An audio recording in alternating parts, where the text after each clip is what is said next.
Baik, Assalamualaikum warahmatullahi wabarakatuh. Ya, alhamdulillah pada kesempatan hari ini di bulan Ramadan, ya kita masih bisa kuliah menuntut ilmu, ya supaya kita punya pengetahuan yang banyak yang berkaitan dengan pengelasan ini. Eh, di hari kedua bulan Ramadan ini semoga kita semua dikaruniai keberkahan oleh Tuhan Yang Maha Kuasa Allah Subhanahu wa taala, sehingga proses belajar kita pun nanti akan dinilai dipahala oleh Allah Subhanahu wa taala. Baik, di pekan ini, di pekan ke-6 di teknik kelas 1, sesuai dengan RPS, rencana pembelajaran semester yang sudah ada di upload, materi kita adalah berkaitan dengan welding electrode atau welding consumable. Nah, sebenarnya materi ini sudah ada penjelasannya di ketika saya menjelaskan tentang proses pengelasan yang kemarin, welding teknologi 1 maupun 2. Di sana juga sudah dibahas jenis-jenis elektroda. Nah, tetapi di sini nanti lebih didetailkan termasuk welding electrode classification-nya berdasarkan AWS. Jadi yang mengklasifikasikan elektroda ini tidak hanya Amerika, tetapi Eropa juga melakukannya, India bahkan juga melakukannya, ya. Makanya di sini nanti ada 2 materi yang ada filenya. Ini sekarang penjelasan tentang materi yang berkaitan dengan AWS classification.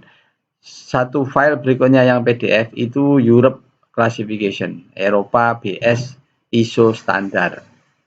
Nanti sampean baca saja di sana, nah diikuti guidance-nya di sana sesuai dengan materi yang didapatkan di Welding Inspector C-Swipe 3.1 TWI.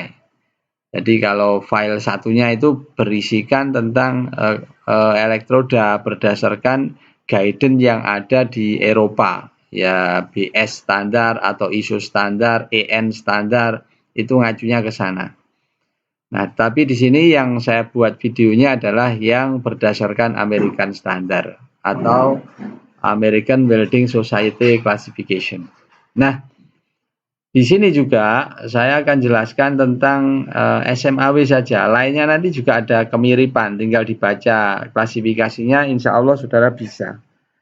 Nah, kenapa ini dipilih yang SMAW? Karena SMAW ini merupakan proses pengelasan yang sangat banyak digunakan.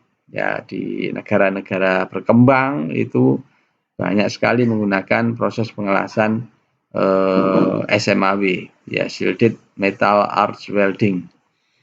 Nah, kalau kita lihat di gambarnya itu, nah di sini kita lihat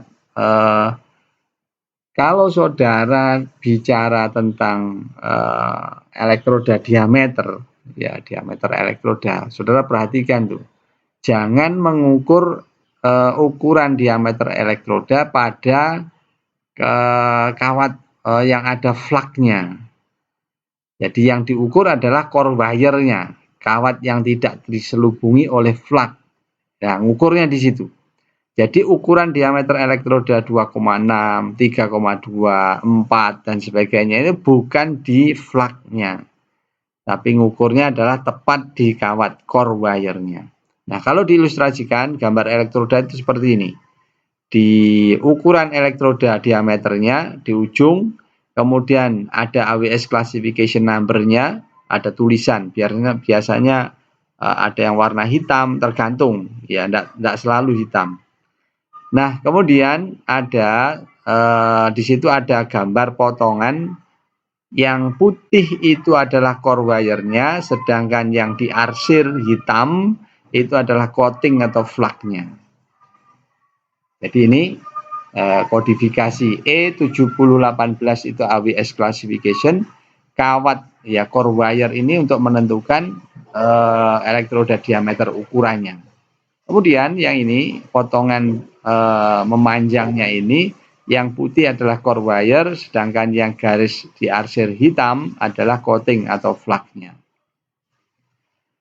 Nah, kemudian karena elektroda ini peruntukannya juga sangat banyak, ya sesuai dengan jenis materialnya. Ada yang mild steel, ada yang structural steel, ada yang stainless steel, ada yang aluminium dan sebagainya.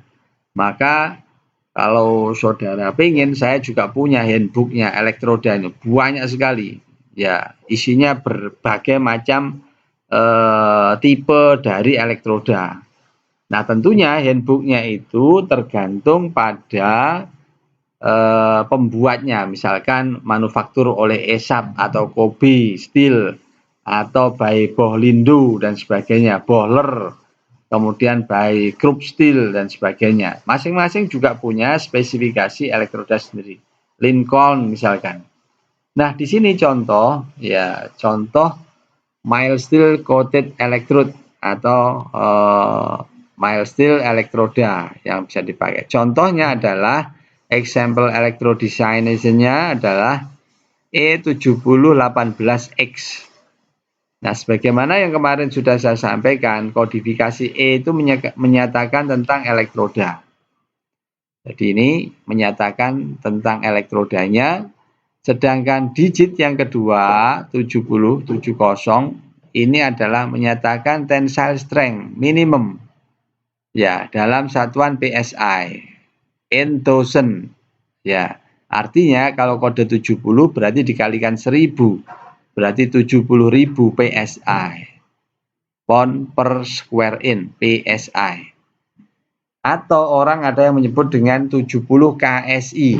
K-nya dalam ribuan, SI kilo pound per square inch. Kemudian digit berikutnya, yang ketiga ini menyatakan welding position-nya. Ya, welding position. Jadi digit yang 3, 1 kah, 2 atau 3 itu menyatakan welding position-nya.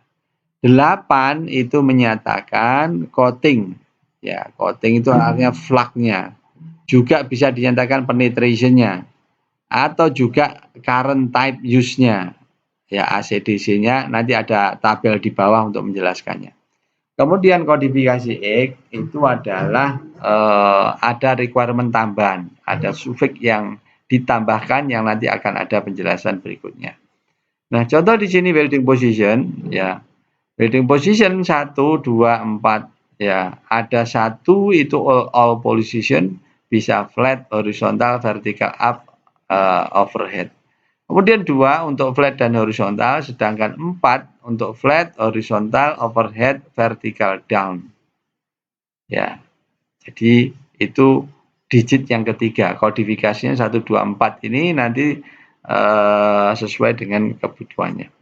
Kemudian classification tabelnya. Nah, ini berkaitan dengan kelas elektroda, coating, penetration, dan current type. Misal yang tadi kodifikasi digit terakhir.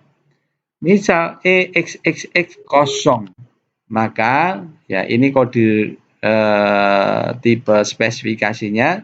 Kemudian ini jenis flak-nya, kemudian penetrasinya apa, ya kemudian di sini ada tipe current-nya.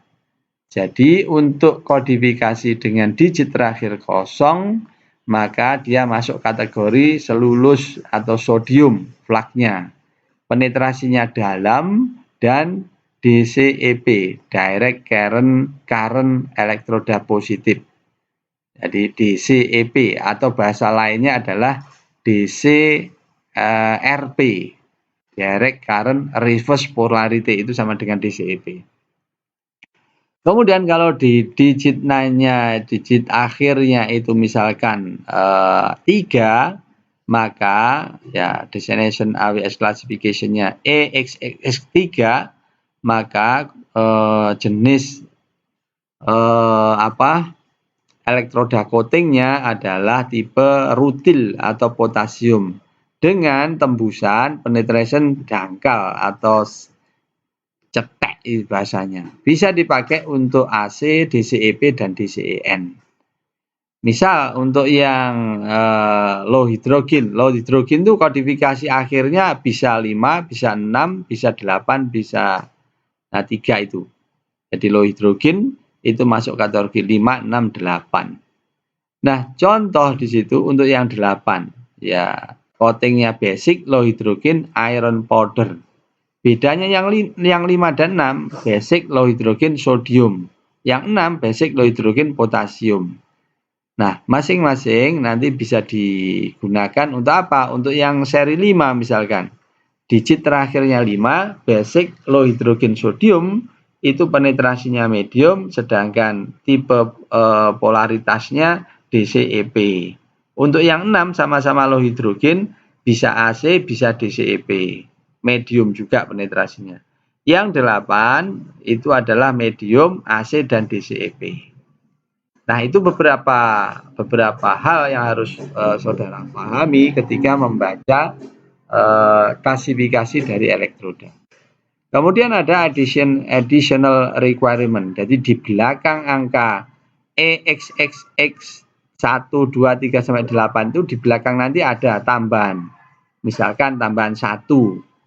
Strip 1 berarti adalah nanti ada requirement increase toughness atau impact strength. Strip M berarti meet most military requirement. Ya, biasanya minta greater toughness. Jadi ketangguhannya sangat tinggi. Kemudian kalau strip H4 atau H8 atau H16 indicate maximum diffusible hydrogen. Limit measure in millimeter per 100 gram. Jadi 4, 8, 16 menyatakan angka milimeter per 100 gramnya. Misalkan kalau kodenya itu H8, berarti nanti 8 mililiter per 100 gramnya. Jadi kalau kodenya misalkan 70 18 H8, berarti itu adalah 70.000 PSI untuk posisi all position, kemudian tipenya basic low hydrogen iron powder, penetrasinya medium, bisa dipakai di AC dan DCEP dengan kandungan hidrogennya sebesar 8 ml per 100 gram. Nah, itu kemudian berikutnya low alloy steel coated electrode untuk low alloy. Kalau yang tadi untuk mild steel, ini untuk low alloy. Apa beda mild steel dan low alloy? Kalau low alloy itu ada unsur-unsur tambahan. Unsur tambahannya apa? Selain fosfor, ya sulfur, silikon, dan mangan. Nah, jika jumlahnya selain 4 itu kurang dari 2,5%, maka itu masuk kategori low alloy. Nah, jika tambahannya, ya misalkan low alloy-nya stripnya minus A1, berarti dia masuk untuk kategori steel alloy karbon molybdenum. Dengan deskripsi A1 itu adalah 0,4 sampai 0,65 MU. Ya, berarti kalau dijumlahkan tidak sampai 2,5% karena low alloy. Ya. Nah, kemudian yang lain tinggal dibaca saja, nanti keterangannya seperti itu. Nah, berikutnya sampai banyak itu ya, sampai C, kalau C nikel, kalau B kromium molybdenum, NM nikel molybdenum, D itu manganis molybdenum, kemudian W weathering steel, ya G no required, kemudian M military grade maybe have more requirement.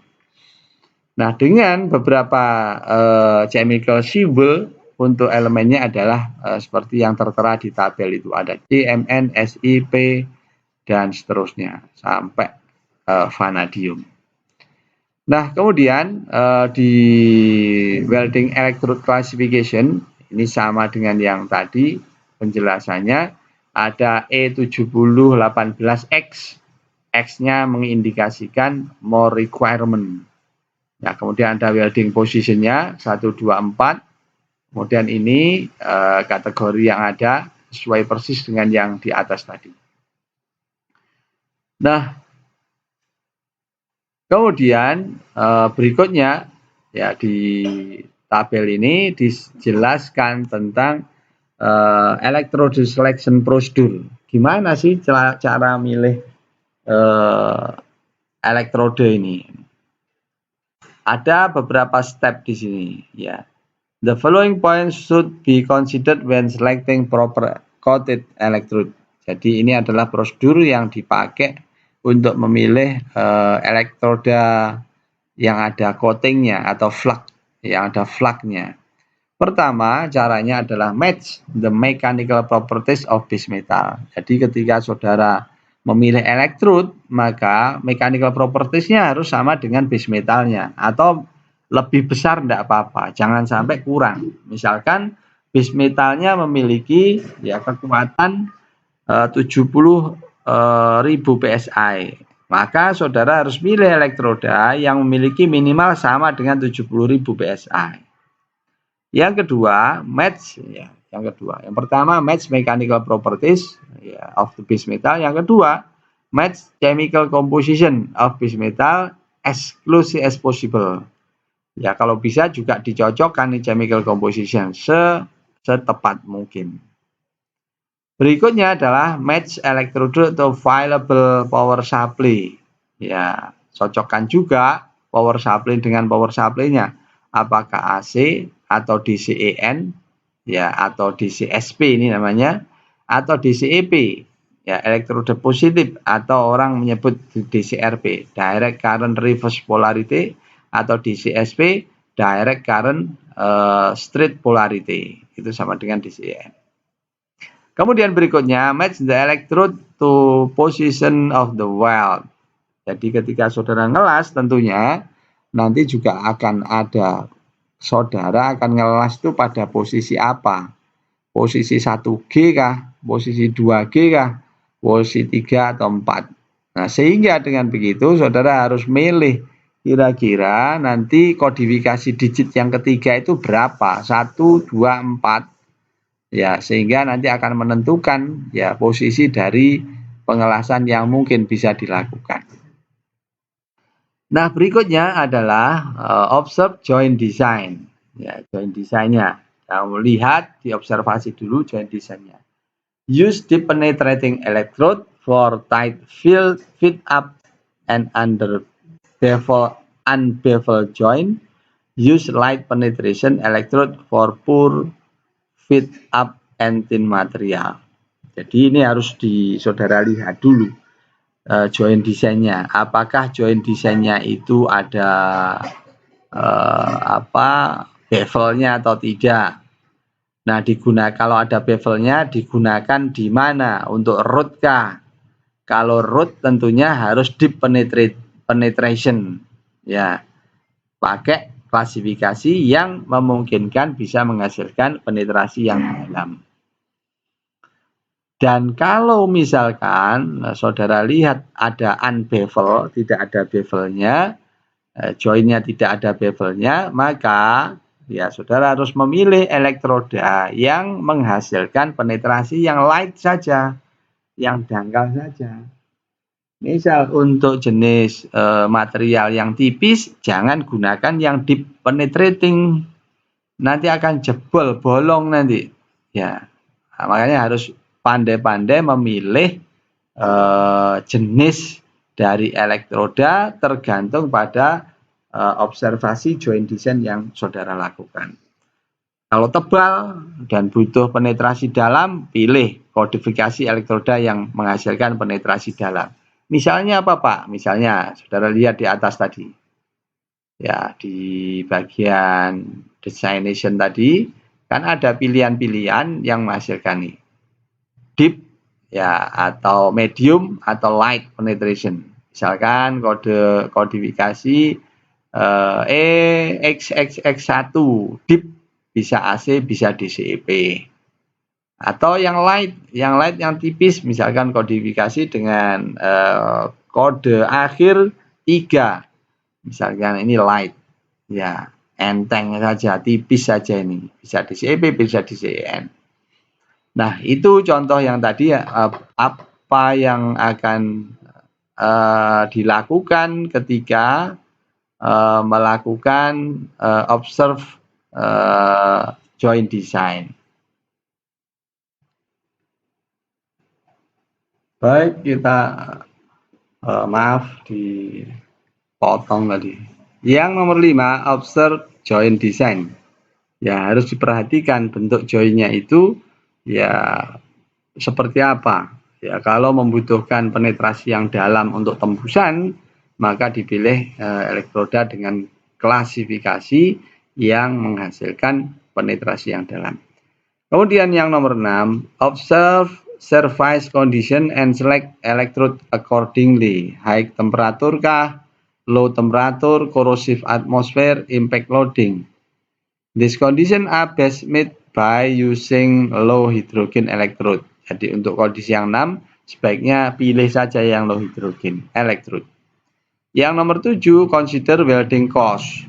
Ya, welding cost ini maknanya adalah highest deposition rate in the flat position. Highest deposition rate in the flat position. Use high iron powder electrode for further increased deposition. The largest factor is labor and overhead. Nah, ini sangat berkaitan dengan keterampilan dari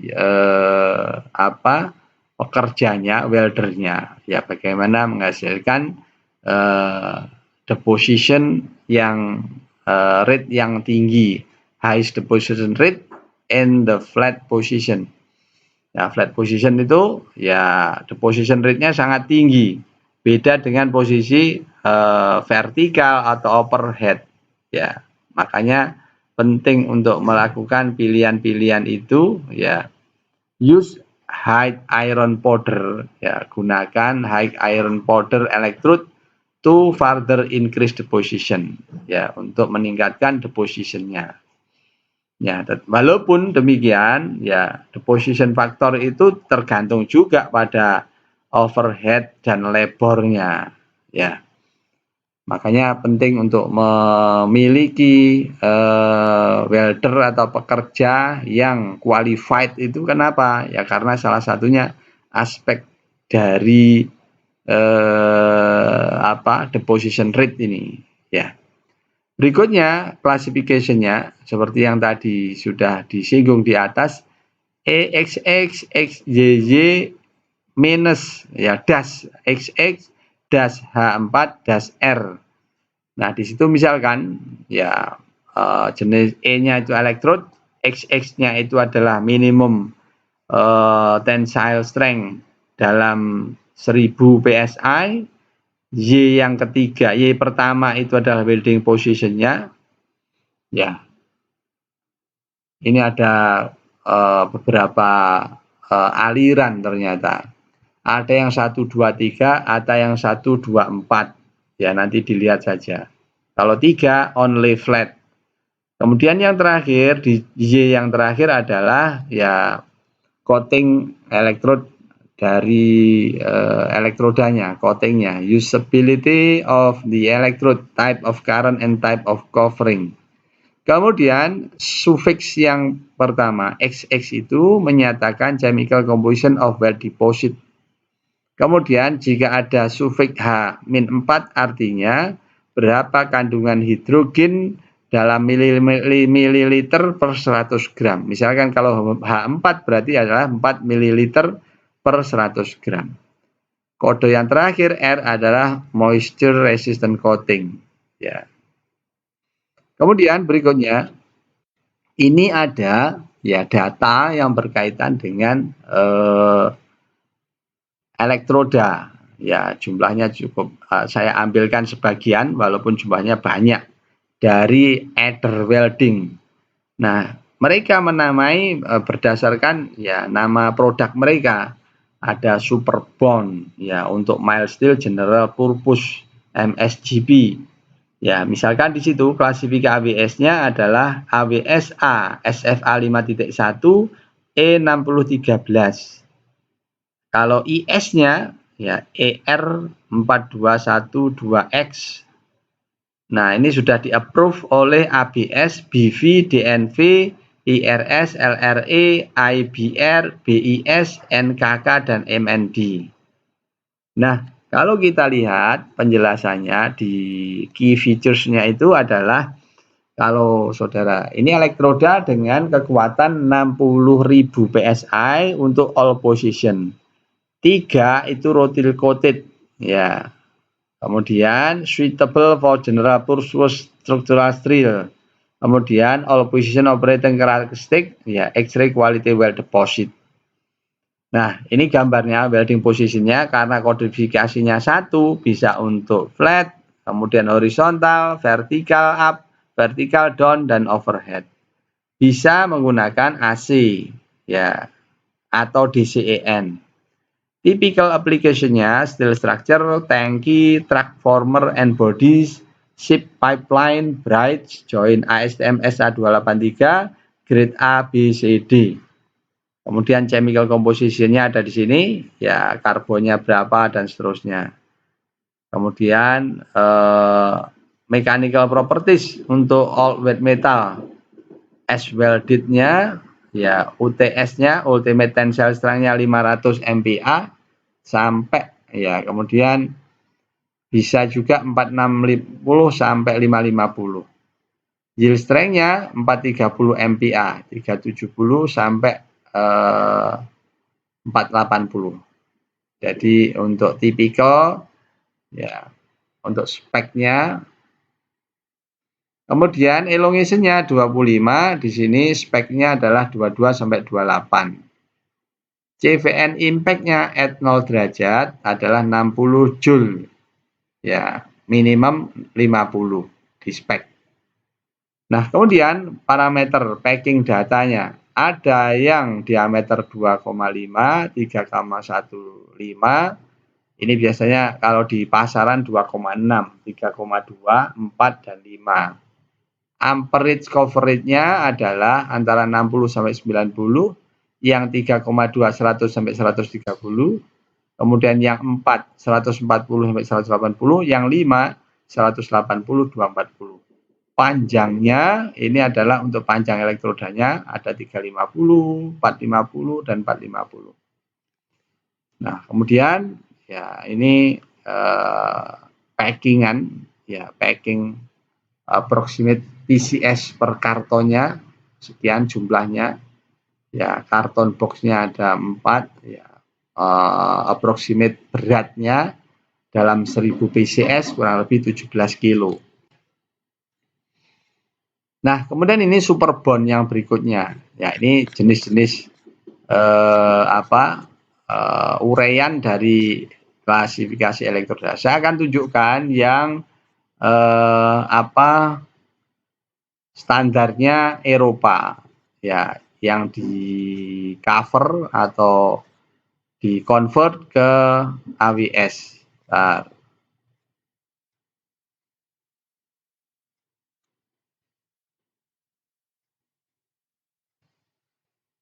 Nah, contoh ini.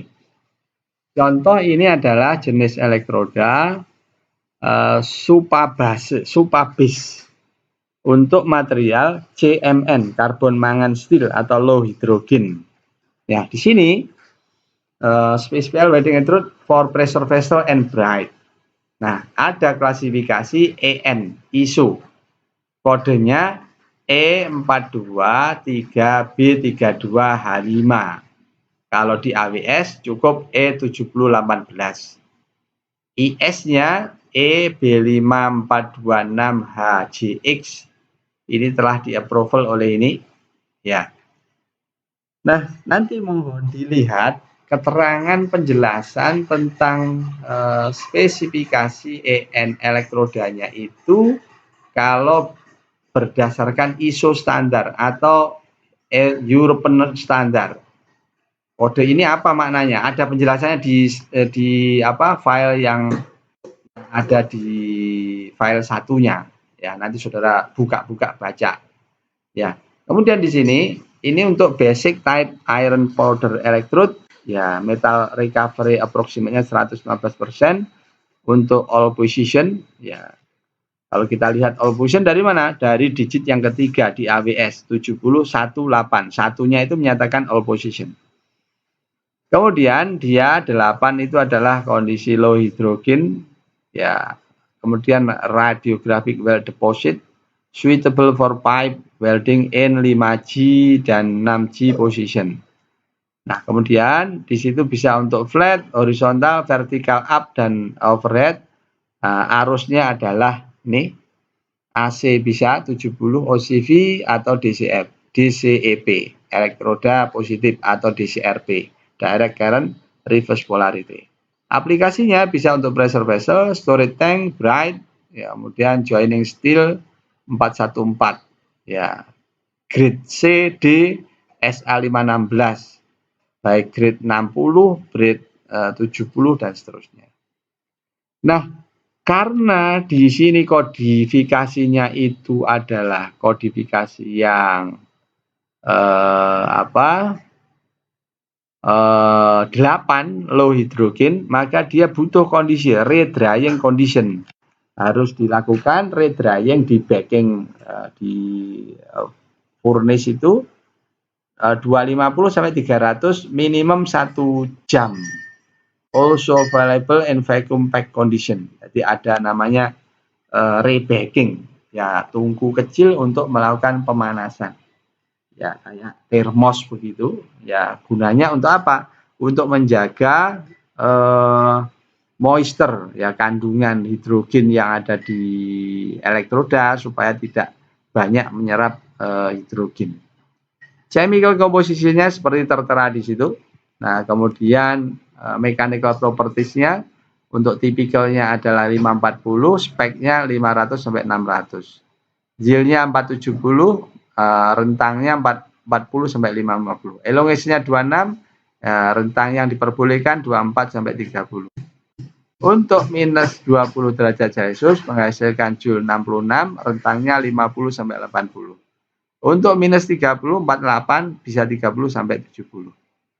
Nah, kemudian ini adalah bentuknya, bisa diameter 2,6, 3, 4, dan 5 seperti yang tadi sudah ada penjelasannya. Baik, saya pikir sampai di sini dulu penjelasan ringkasnya. Nanti saudara baca tentang standar elektrod yang lain yang dipakai di Eropa supaya saudara punya wawasan yang banyak. Terima kasih atas penjelasannya, atas perhatiannya. Ya, mohon maaf bila ada salah kata. Ya, semoga saudara dimudahkan yang Maha Kuasa. Terima kasih. Assalamualaikum warahmatullahi wabarakatuh.